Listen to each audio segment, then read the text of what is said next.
আসসালামু আলাইকুম। Mobile clinic থেকে আমি শাহরিয়ার তানভীর এই মুহূর্তে আপনাদের মাঝে একটা নতুন ভিডিও নিয়ে আসলাম। আসলে কাজের চাপে ভিডিও করা সম্ভব হয় না, যার কারণে অনেকদিন যাবতীয় ভিডিও ছাড়ি না। তো হঠাৎ করে মনে হলো এই ভিডিওটা আপনাদের মাঝে শেয়ার করি, যার কারণে ভিডিওটা করলাম। তো দেখতে পাচ্ছেন একটা ওয়ালটন ট্যাব আসছে আমার কাছে। আর এই ধরনের ওয়ালটন সরকারি ট্যাবের সমস্যা একটাই হয়, সেটা হলো এটা টাচ প্যাড কাজ করে না, টাচ কাজ করে না।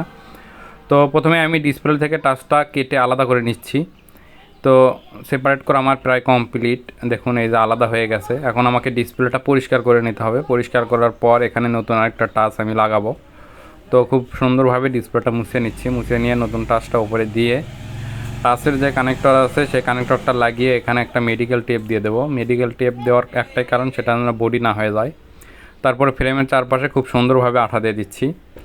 আঠা দেওয়া হয়ে গেলে এখানে ডিসপ্লেটা বসিয়ে দেবো। আর যেহেতু আমার এই ট্যাবটা অন অবস্থাতেই আছে, সেহেতু টাচ এখন একটু কাজ কম করবে। আমাকে এই টাচটা ভালোভাবে কাজ করানোর জন্য মোবাইলটা রিস্টার্ট করতে হবে।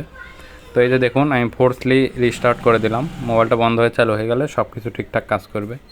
তো যারা টেকনিশিয়ান ভাই আছেন তারা অবশ্যই বুঝতে পারছেন। আর এই যে দেখুন খুব সুন্দর কাজ করতেছে।